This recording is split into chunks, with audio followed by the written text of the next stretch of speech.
Hi, I'm Neil at Norfolk Cars Mini Specialist. Today I'm going to show you how to repair the fading gloss black trim on the front bumper of a Mini F56 using a hot air gun.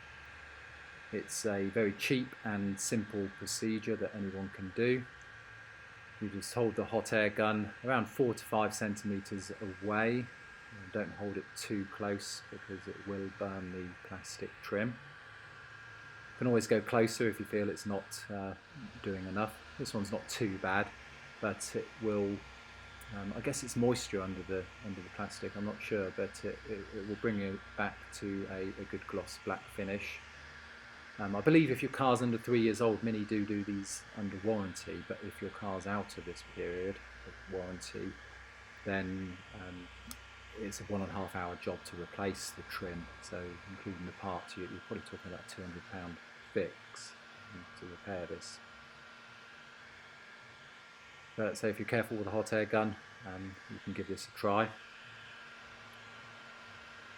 You can see on this other image here, this black one, which is much worse. So you can clearly see here the difference that it makes.